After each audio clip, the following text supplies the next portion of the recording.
Who am I going to write to? Geval, don't send? There's no place to write to. So this was the situation. And there was a lot of administrative, irritation. Man has to wait maybe 6 hours and then to be told that there's no package for him. It's a rough deal.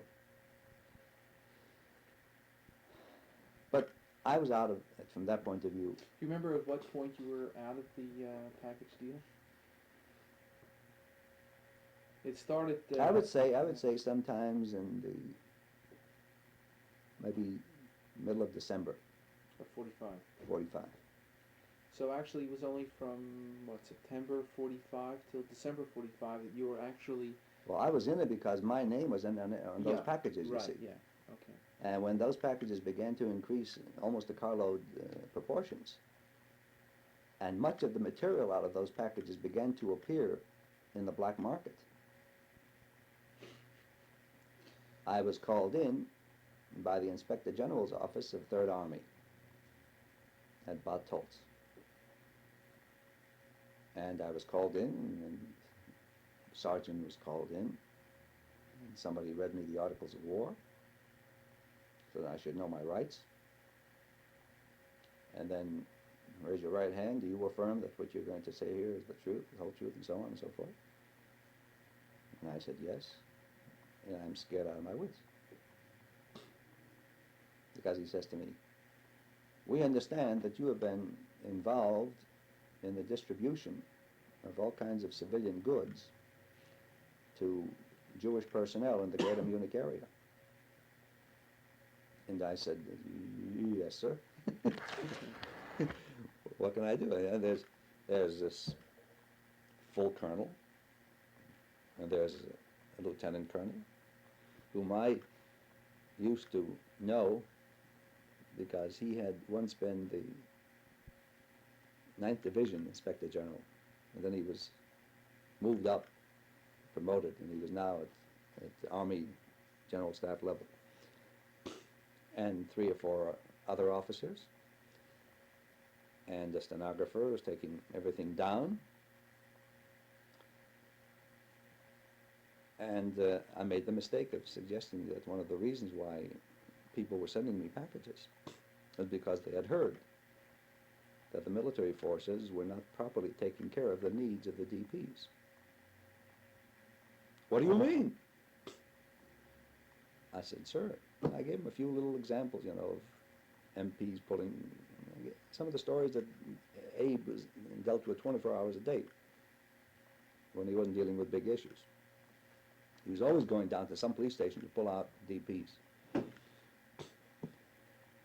And he was outraged. So I got, scared out of my wits. I've got a 12-month-old daughter whom I've never seen. She was born 5 months after I was overseas. It was peculiar, but I wanted to see her. And I'm a coward by nature, so I can be intimidated much easier. Abe Clausen would have said, what are you going to do about it? And I'm not that courageous.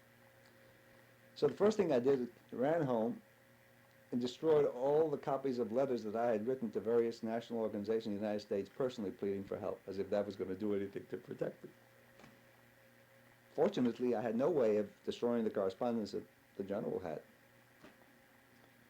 And for 2 or 3 sessions, and they were, long sessions, they kept on hammering at me. I said, what we were doing was really trying to help our brothers who had been the first fighters against the common enemy. And we felt that they weren't being helped adequately, and so we asked for American citizens whose hearts are big to come forth and to respond. And they have responded, I said. Can you blame me for that?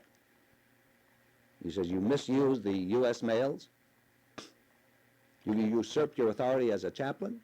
And he gave me a whole...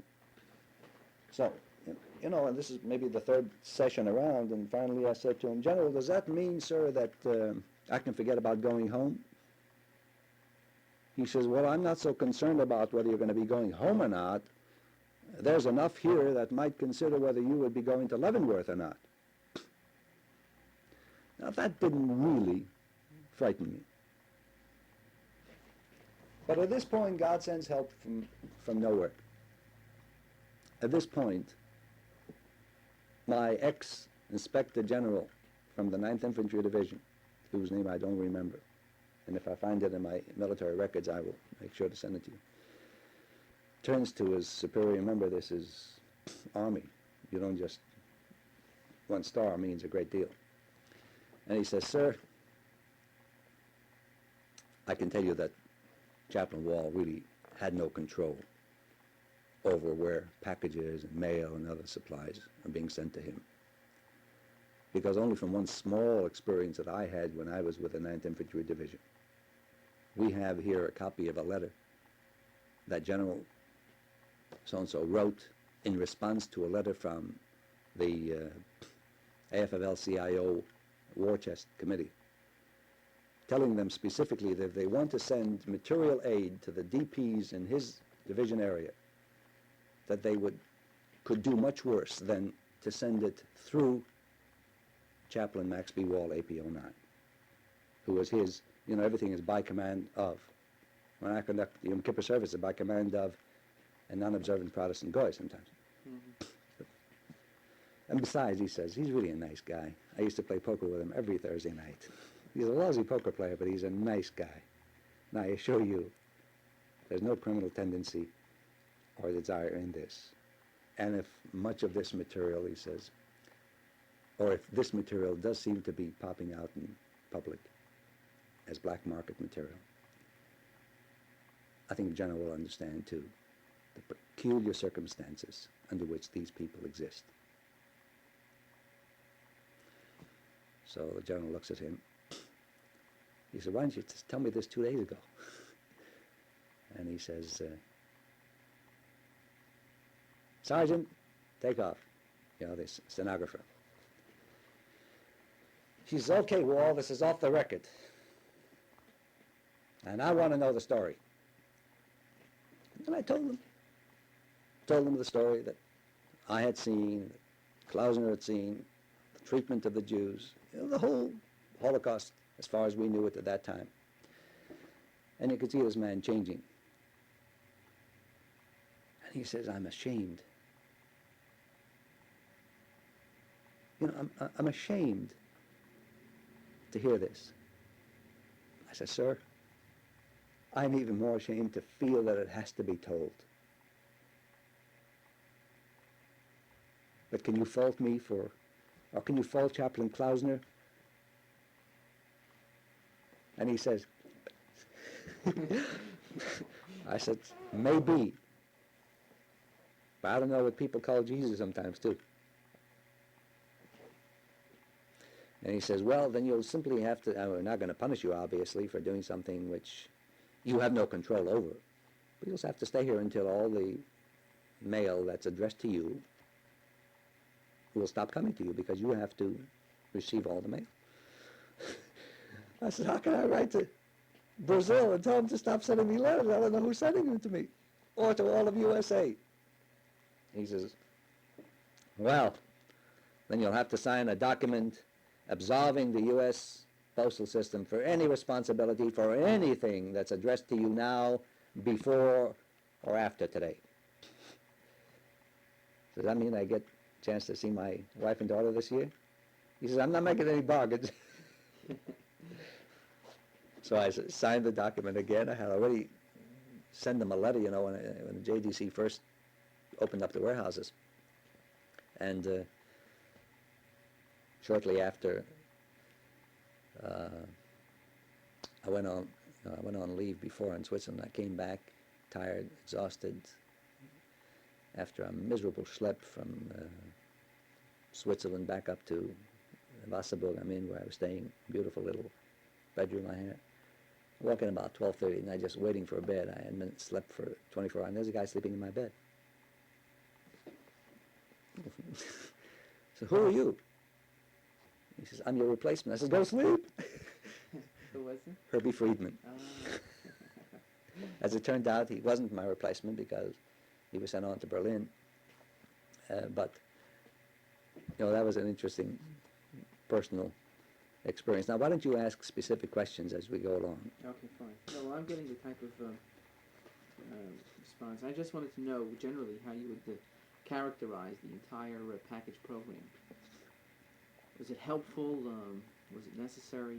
A couple of other Yes. side experiences. Is this going to be public? Not all of it has to be. Well, if I say off the record. Right. Okay. Okay. The Klausenberger Rebbe, Yeah. I don't know if he's still living. He probably is in Israel. Klausenberger Rebbe was one of the people who were found in Camp Falkenwald. He had been, survived. Camp Feldafing. And he once came to me, knowing that I was getting all the material stuff officially through my mail address. And he says, I want that all material coming to you from Varatzola should be given directly to me. Because this is no Faralagiese Eden. So I says to myself, I said, if they're using me, I'm going to use my discretion. And anything that comes for Jews as Jews, they're going to get. And it's going to be distributed among all Jews alike, whether they're religious or whether they're secular or whether they're atheist or whatever it is. There's an interesting little sidelight. Comes Rosh Hashanah, the period of Rosh Hashanah, and anything that had to do officially with the military on a regular basis, Abe would use me whenever he could. And I didn't mind being used, because he knew all the possible ways, how to touch sensitive spots with resulting positive responses.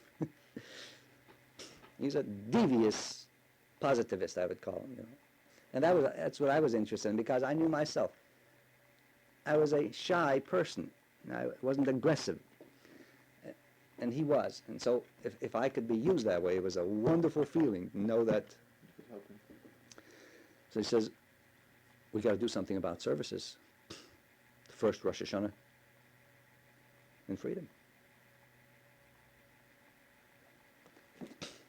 So we got together. We had a meeting. There were three major entities in Camp Feldafing. The single largest group were the Hungarians. A much smaller group was the Polish. And the smallest of all groups were about 200 Lithuanian Jews. And there were still some rabbis. We thought that the Jews, we get some kind of tremendous assembly hall, and they would have services there. But the Hungarian Jews, and the Polish Jews, the rabbis, each wanted that they be in charge of everything. It's unbelievable the amount of what would you call it, ethnic? They're all Jews. But antipathy between the Polish and the Hungarian Jews. The two Lithuanian rabbis were gentlemen. I regret that I don't remember their names. They both died before they got to Israel. And there was such vehemence and violence. When my Jeep would drive up, it had the division insignia on it, and it also had a chaplain on it, and two Magen Davids on each side. I hated Chaplain Tepper forever, having painted that Jeep with a Magen David on it during combat. It was murder, but I was a coward. How could I take it off? You can sometimes be so afraid of being afraid. It's unbelievable. Every time I drive into unknown territory, I say, it's me, a sharpshooter needs to do, take a look at that, and I'm a prime target. So each one of these various rebbes had his little coterie of people at the gate, and they jump on. The Rebbe was there. And they whisked me off into the Rebbe's, and if this is the corner, they put me in the corner, and one bunch of people on this side, one bunch on this side, and the Rebbe next to me, and I couldn't move, you know. And they say to me, "Nu, ich hab varach, I have a good suggestion for you as to how we're going to conduct the services. And ich hab schon varach the Chazonim, and the Baal Tefillah, and those who are going to read the Torah, and ich hab schon the Baal Tekeh, you know, then they would say to me, gedenkt, Shalom Aleichem. The Rebbe would come over to me privately, very soft. Was macht ihr?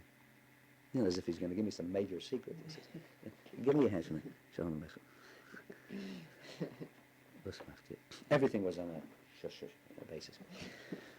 Well, it was a terrible kind of experience for me. I thought that, by God, above all people, these people would certainly know what Achdut is. And the only Jew Litvish rabbi said, what difference does it make? We'll do it. No. Honestly, they were such souls. It was unbelievable, the purity. They never asked me for anything. The result was, whenever I had anything that I was free to distribute, I always went to them first. They never imposed upon me for anything. You know, it was a very interesting experience. So finally, they had to set up separate services at camp. And that first Rosh Hashanah and Yom Kippur, they had to have separate services because they wouldn't be in the same place together. An interesting insight into one of the that Inspector General of the Third Army once asked me. He says, "I've gone through some of those camps." He says, "Why are they so filthy?" And they were. They used to throw garbage into the urinals. They stank. I said, "Sir, the only explanation I've got, and Jews by nature are not filthy, because cleanliness is a spiritual imperative. I think some of them may have lost hope, you know. They may have lost belief that to be human means anything. And so they don't care. And this is what I've been trying to do. I said, to make them care. Because as soon as they begin to care, they're back on the road to health. And that's why I welcome the help of any man or woman in the U.S. Army uniform who went out of his way to give healing and help and kindness. And I'm proud of my division, I said. Before there was large transferring of troops, Jew and Christian alike, I stood, I think it was either Christmas Day or during that week before Christmas, was going through Dachau with the assistant division chaplain, a Protestant. You know, we both were crying. I looked at him, and he looked at me. He couldn't look at me. He felt what a lot of decent people felt, you know, a sense of real guilt. Mm-hmm. Shoot, I'm sorry. No, it's fine. It's the type of thing I'm interested in. I wanted to know the effect of the package system. Was it successful in light of what we know today? It was successful. I made no study, but I think it was successful, number one, emotionally. It was a bond. Chazak. Not just be strong, but hold on. I think that was a very important thing. People were really turned on by this. Oh, yes. Just like the Russian Jews today, you know, when somebody brings them an Abaconfus or a Siddur. And many of them fought for those things. They wanted a Siddur or a Machzor or a Gemara. And I did get materials of that kind too. Mm-hmm. And they were very precious.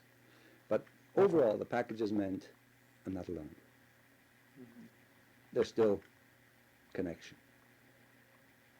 Well, the first letter that a DP got either through some soldier or through me, from a relative in the United States. I cried so much for joy in those early weeks, I didn't know I could cry anymore. All I know is whether when I came back, I weighed 121 pounds.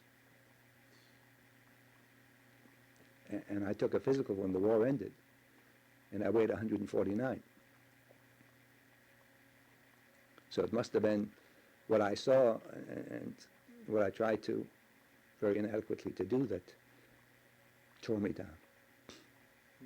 I wasn't directly involved in the bricha work.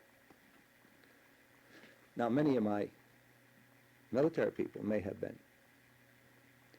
You know, I remember A Plaza once had a meeting of a planning committee, and some of the bricha people were there. I don't remember. There was even a chaplain, a rabbi from Israel, from the brigade. Now, maybe I'm misusing the word bricha in this connection, but I'm talking about brigade people. Mm-hmm. Yeah, okay. And they wanted contacts.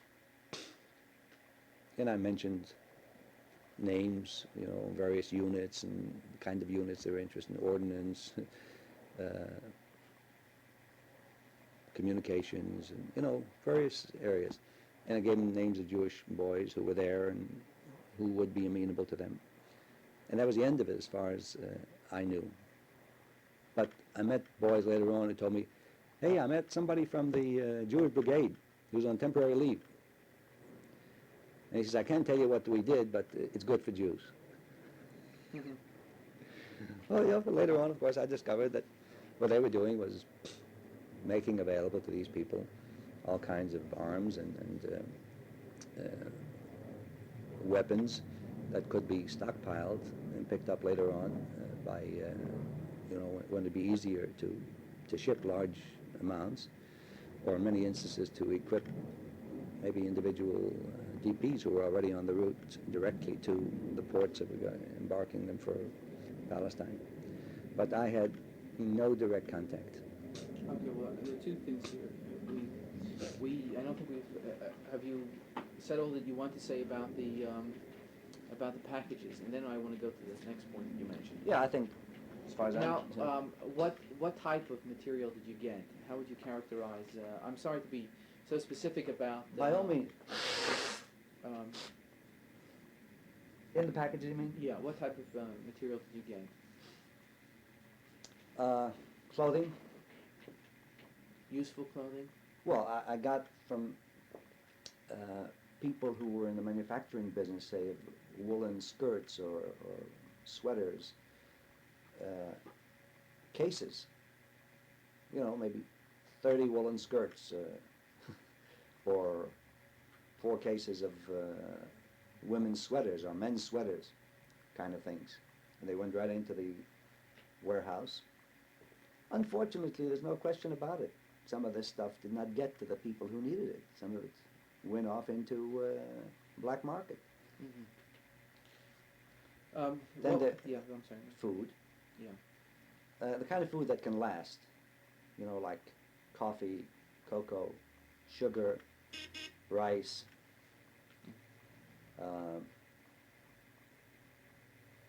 occasionally a package of cigarettes, and not so much, but regularly on a small basis, religious materials. Mm-hmm. Some talesim, sidurim, and things like that.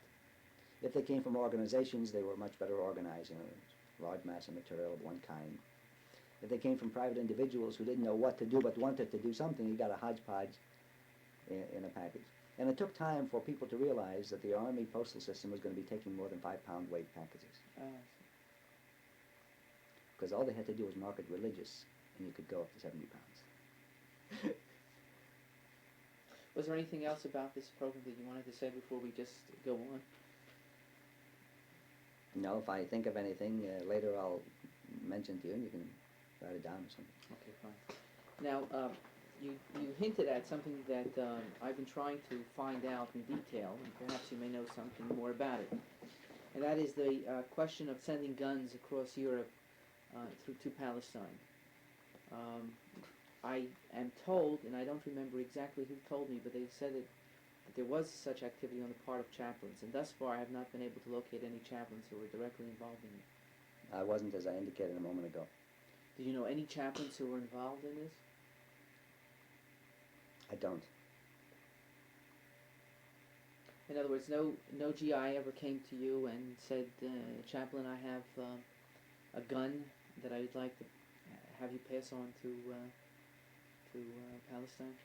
As I indicated, there were several instances when fellows said to me that they had, quote, bumped into members of the Jewish brigade, and they were able to help them. Apparently, some of the brigade people were very well trained in terms of caution and non-distribution of this information. Right. Well, there's no question that the secrecy played a very important part during that period of time. Now, the next area that I wanted to get into was the work the chaplains did, and particularly yourself, to assist JDC. We talked about one aspect of cooperation with regards to the packages, the warehouse that was set up. Was there anything else that you and JDC workers were involved with? How was the role of the chaplain in particular helpful to the JDC? Specific instances, if you can remember. Well, specific instances, the only one I know is that I think without my authorization and without the help of guys like A. Klausner, they couldn't possibly have gotten as quickly through red tape in spreading themselves and establishing themselves as well as they did. But there were no specific instances which you can remember about cooperation with them? Can't recall any. There was a personal gratification to be with a fellow like Levi Becker and to relate to him. But beyond that, I can't recall any specific instances. What about with the Jewish agency? I had nothing to do with the Jewish agency directly. Now, you also mentioned one specific incident with UNRWA. Generally, how did you as a chaplain function with UNRWA? Well, that was the one incident that I had of a specific nature. When I got to the greater Munich area, I had no contacts with UNRWA anymore.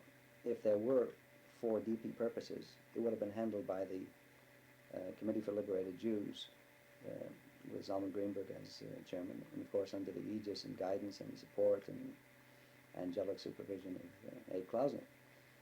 So he handled all of the politics, the interstitial support and relationships.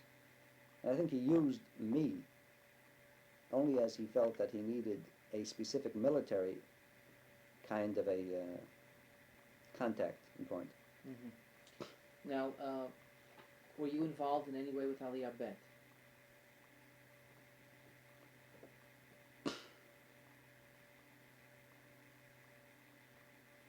No.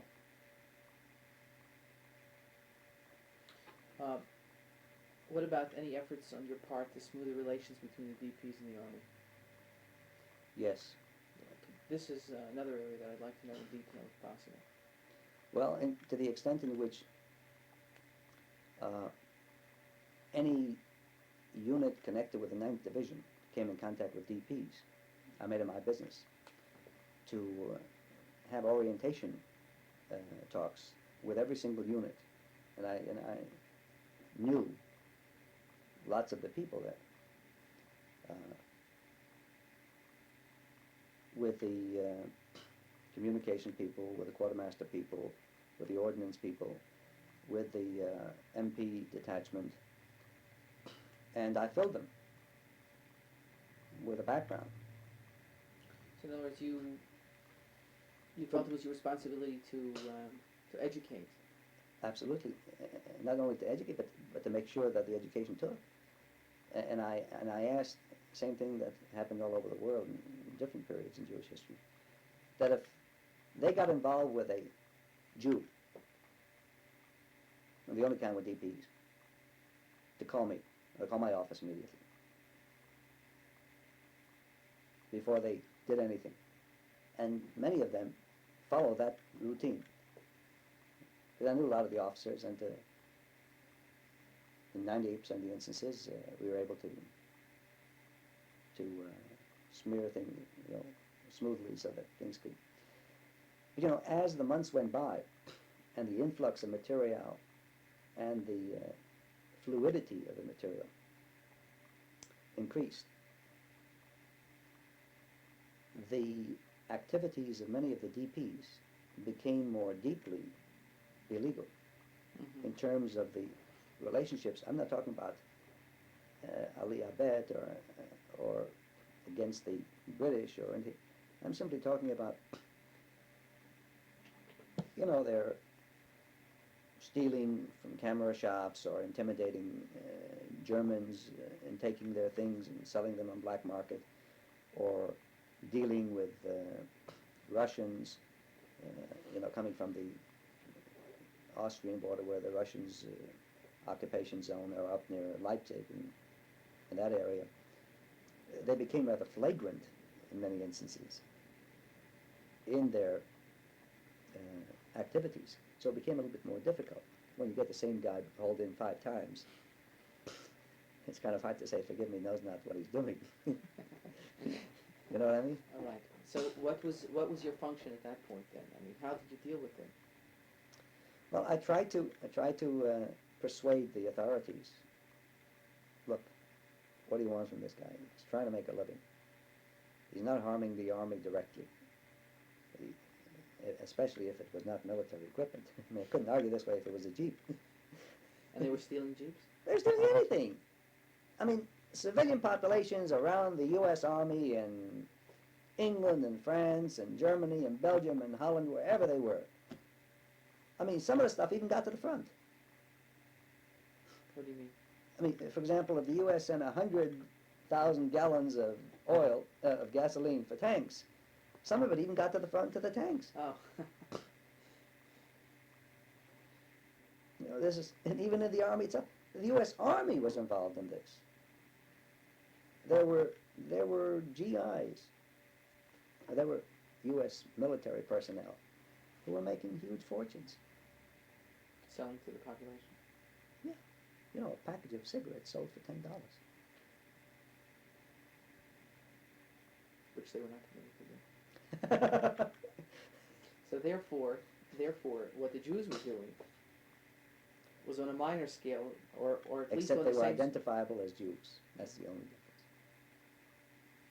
Now, how is an MP who has access to all kinds of sub-rosa material going to pull in somebody else unless they run specific investigations all the time? Because he's involved in the same thing. So, he'd come to his officer and say, look, I want to send home $1,000. So you're not allowed to send home more than $10. Well, I want to send home really $500 and I'd like to give you $500. Okay. And how easy was it for them to get money? In almost legal fashions. During combat, a fellow came up to me, a fellow by the name of Getsy Schiff, a fellow from the Bronx. He used to come services every single week. And then he disappeared. Didn't come. I look on the A&D sheet, he's in the hospital. So I ran up to the hospital, got it done. He got pneumonia. When he came out, he comes to me all worried and anxious. He says, they're sending me back to the rifle company. He had gone up to company headquarters already. He was one of those fellows who figured the law of statistics was against the mathematical chance because he was November 42. He was landed in Port Leone, North Africa. Those guys were Murray. I was new, so in fact, I'd say to the driver, go up this road, Mrs. Chaplain, please. We're not sure about that road.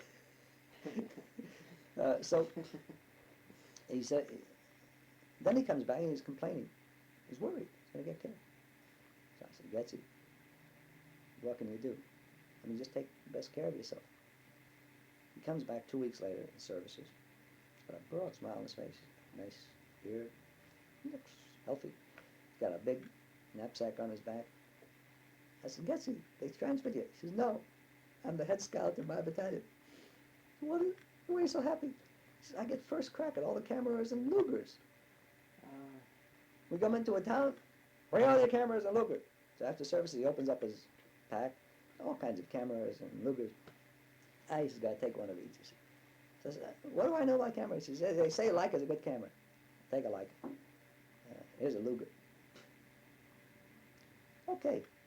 The Luger, which I never even held this way, I exchanged in Verbier, which was a local headquarters for the U.S. Army Air Forces, with some pilots who never got to the ground. If they did, it was too late already, for a complete flying outfit in an open Jeep with 10 below zero. A flyer's outfit is very helpful to keep alive.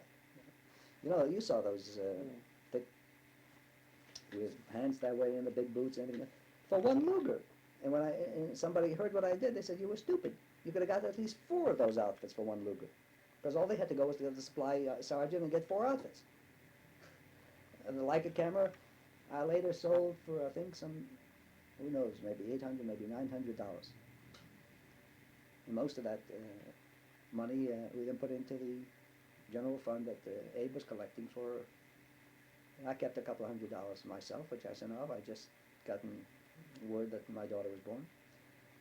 Because we went to Switzerland, Russians would stand along the switch point when you move from neutral territory into German territory where we were occupying, and buy anything, because they were printing the U.S. money, remember. Yeah.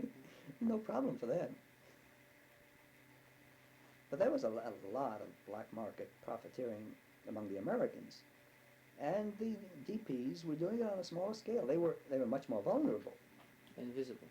and visible. And because they were vulnerable, they weren't on such a large scale, and therefore it was easier.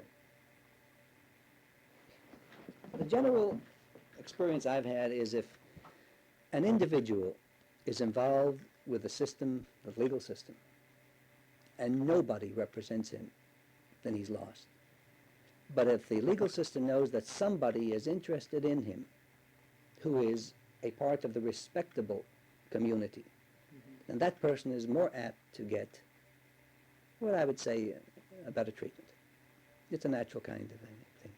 And this is part of my job, part of the job of a lot of the Jewish officers in the outfit. A lot of the stuff never ever came to me, because if there was a Jewish officer connected with that outfit, and they were scattered all over the greater Munich area, you see, automatically they used to give them work. They would put them in positions where they could steal even. And they tell them what they could, and how much, because I can't give you anything. But sehr Mensch, not too much. So much regularly, we're allowed so much percentage of losses. But after that, you didn't. So there were a lot of tzaddikim whose names will never be heard of.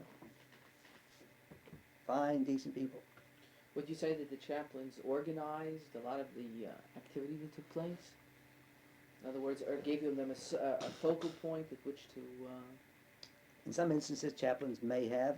In some instances, chaplains were the sources of information concerning the problems, so that individuals then proceeded to, in their areas, because the DPs were traveling loose all over. Did you rely, in other words, on Jewish personnel in the army to Yes. a great degree? Sure. I was chaplain with the special troops. See, after Chaplain Tepper was killed, the 9th Infantry Division decided that it was not a good idea to assign the one Jewish chaplain to a particular battalion, and to be under that battalion's rules and regulations, because he wasn't free enough to be accessible to Jews throughout the division. They didn't limit him much, but still he had rations and quarters from that particular regiment. So they decided to assign the next Jewish chaplain to division headquarters. And I was assigned to the special troops, which consisted of the special troops, like the reconnaissance battalion, the medical battalion, the ordnance battalion, quartermaster battalion, the communications, telephone and wire battalion, all of these battalions, and the headquarters company of the division. These were all called special troops, and they had a special troops commandant, and they had a special troops chaplain. And I had no boss. You know, the commandant of the special troops battalion would say to me, you working? My bosses were only administrative bosses, namely the division chaplain, the assistant division chaplain. Well, but were they helpful to you? Absolutely. Do you remember their names?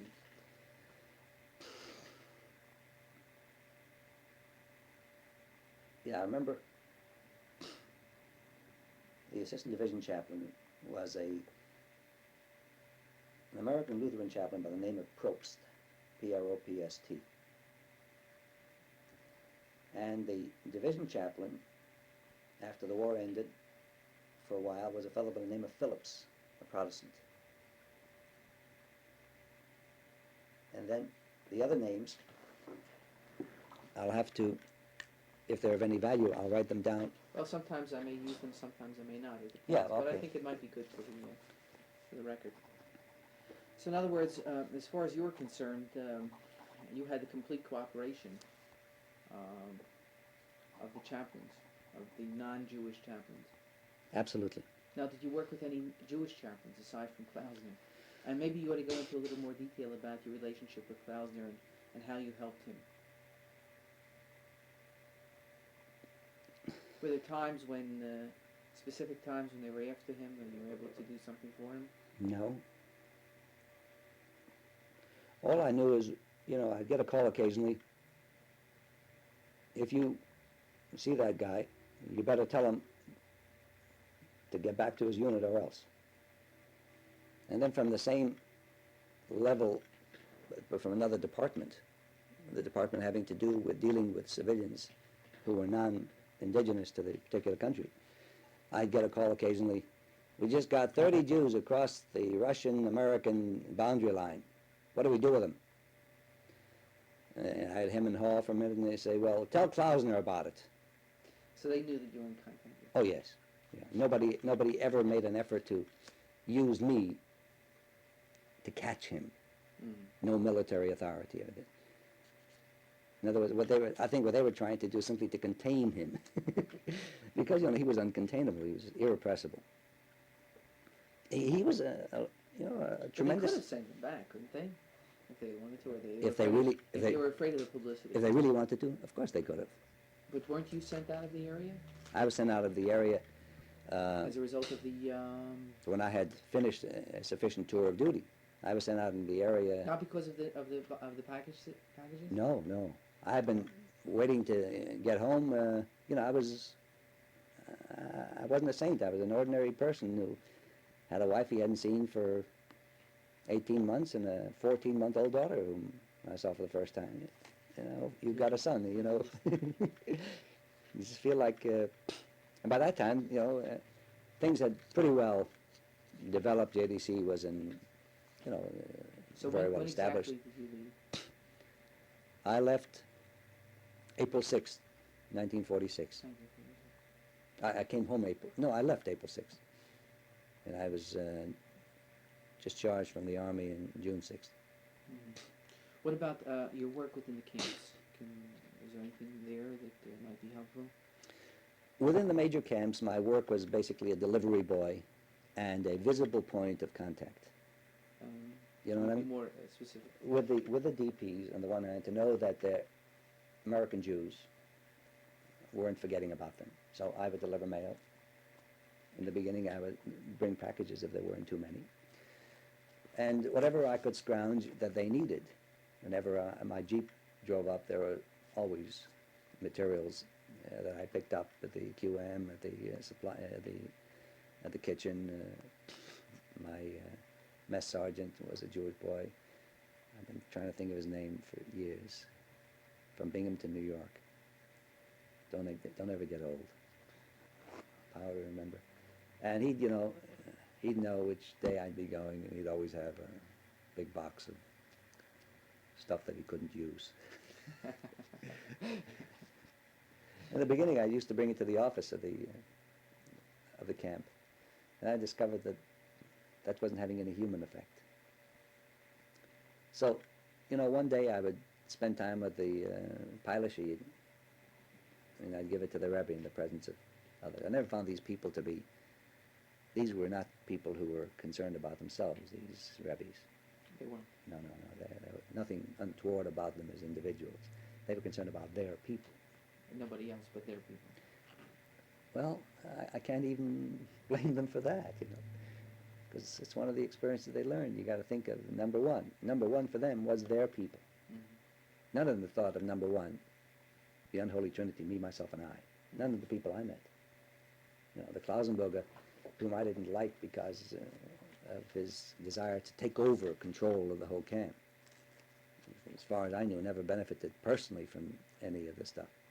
But he wanted the religious Jews to. Yeah. From his point of view, I couldn't blame him. So I would, take the stuff and give it to the various heads of the various kihillas, in a sense.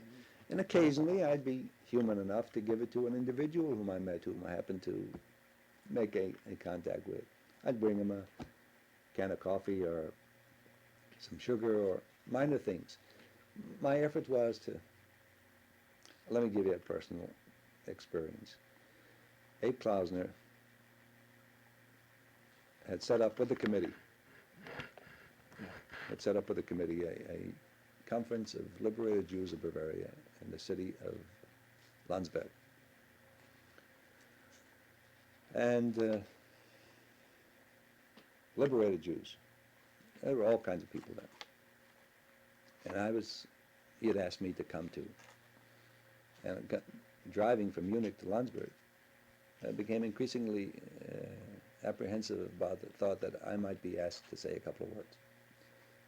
And from where I was sitting, from my psychological predicament, I felt very inadequate because I didn't have anything to say with authority that would really be supportive to these people. Because I saw no reflection of any great American outwardness and openness, Clean German girls were much more attractive. And I was becoming depressed. What am I going to say to them? So as we drove up, I heard noise. Do you remember when this was? I'm sorry, I don't. Okay, go ahead, I'm sorry. But it was the first conference of liberated Jews of Bavaria Okay, in the city of Landsberg, Germany. I'll check that out. The fortress city where Hitler was imprisoned for Right. many years. And it was held in one of the kasernes, one of the military encampments that used to be a Wehrmacht camp, large assembly hall. I came closer. What I heard was the DPs singing and dancing. They were singing Am Yisrael Chai. So that ruined me altogether. I had come supposedly to try to perk up their morale, and they said, forget about it, don't worry. You're still here. And I didn't have to say anything, because I think Zalman Greenberg spoke at that time, Dr. Greenberg, and Abe spoke. I don't recall what Abe said, but I do recall a few words that Zalman Greenberg said. He says, most people count their losses. We have to count our remains. And it is out of these individuals who remain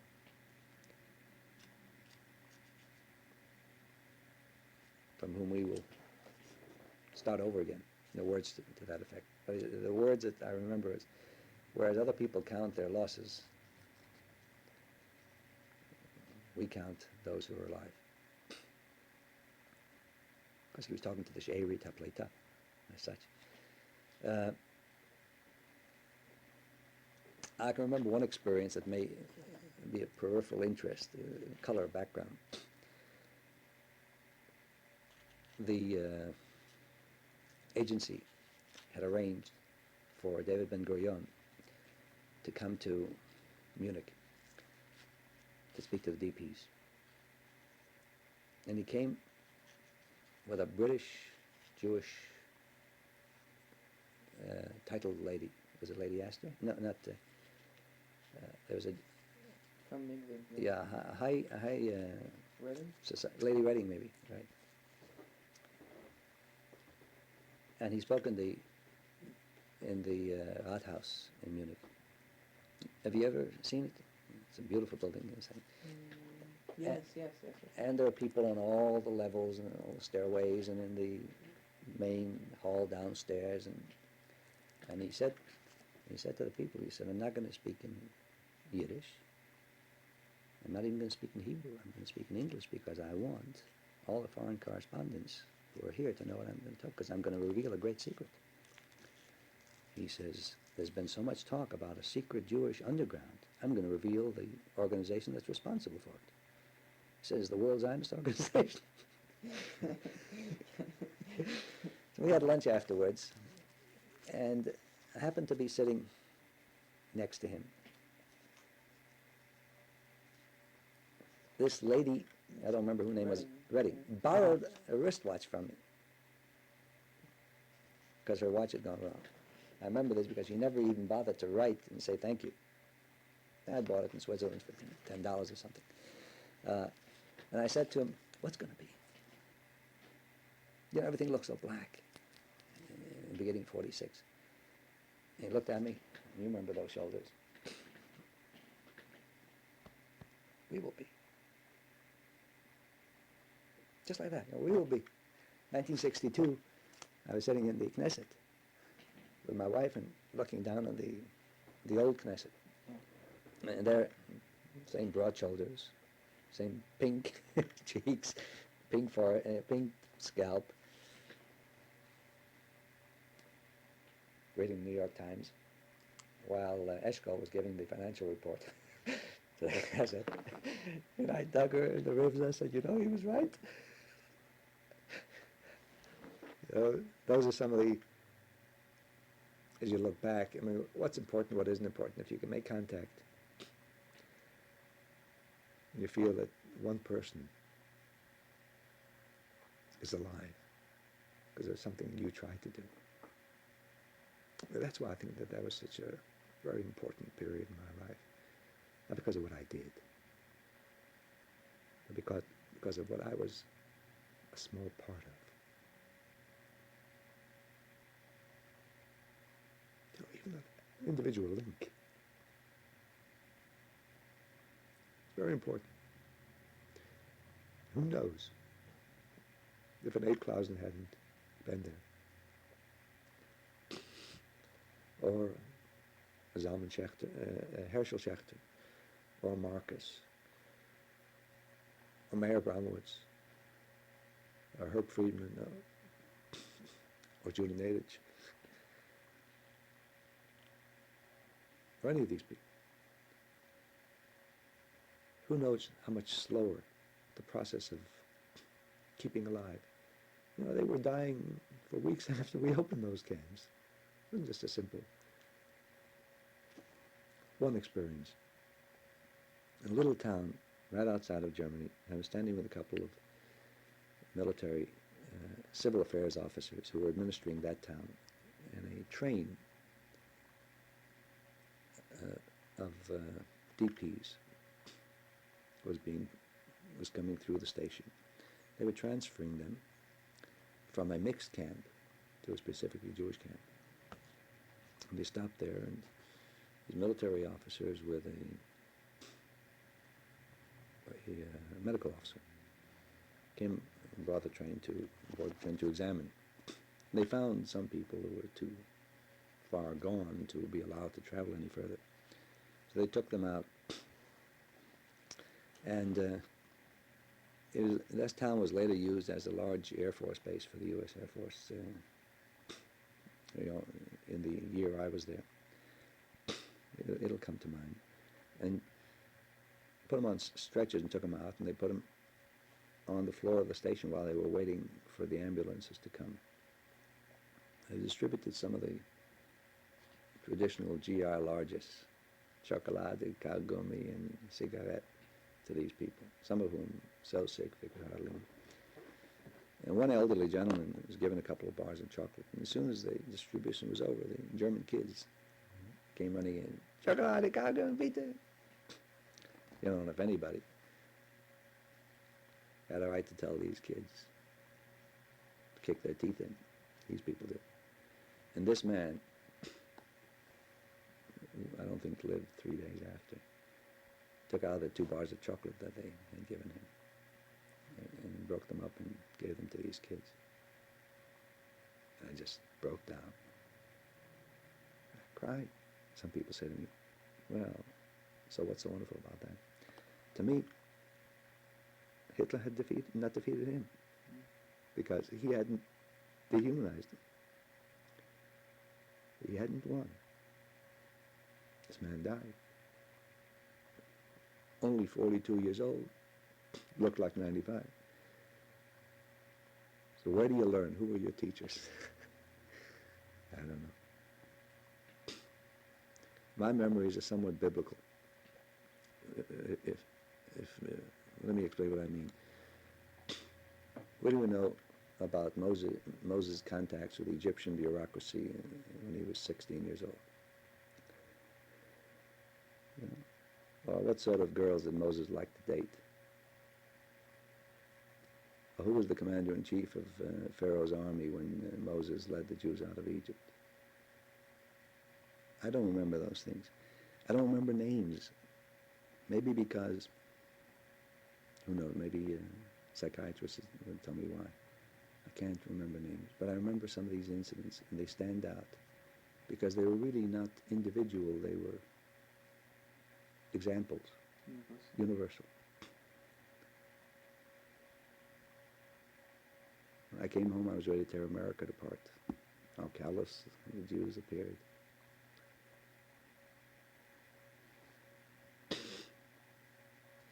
You got your questions.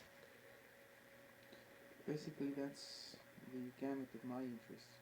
Now, were there any other aspects of this period that you feel that should be dealt with in this type of study?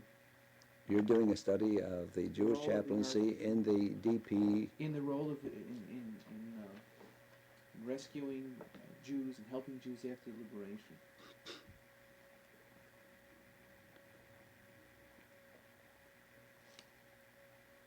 Are there any other aspects of your work that we haven't touched upon?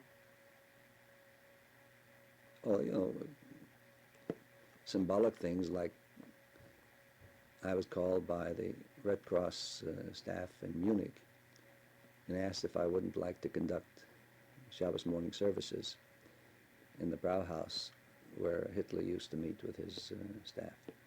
So for a while we had regular Shabbos morning services in that particular saloon. Little things like that.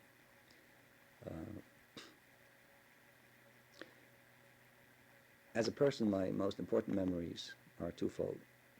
One, the closeness with which men lived in the face of extreme danger and privation,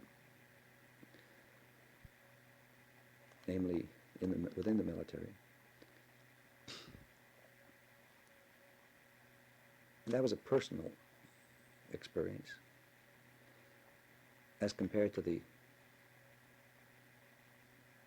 stupid regulation system of the military in the States. And I reported from Harvard Chaplain School to the local camp where I was first stationed at Fort Devens in New England.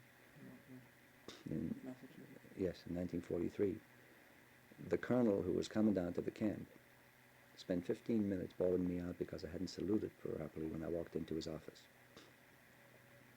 When I reported to the 9th Infantry Division in December, about a week before the bulge broke, 1944, I got a call from the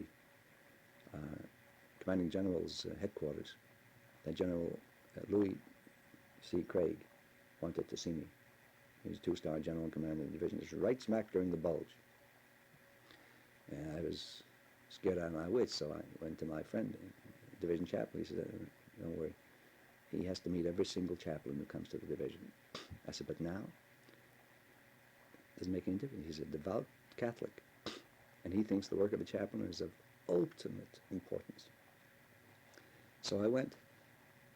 He was living in a reworked German dental trailer. It was about 20 below zero that day in Hurtgen Forest. not too far from where all this stuff was going on. Remember that place where the American prisoners were shot down by the Germans? Well, it's not important. He came out of his tent. I went through a house where his staff was living. I came out through the back door, and he came out of his trailer in his shirt sleeves, halfway down the path. And I was trying to fumble in my glove to make a salute, and he grabbed my hand, brought me into his trailer, seated me on the one chair while he sat down on his cot, and then proceeded to tell me how important he thought a chaplain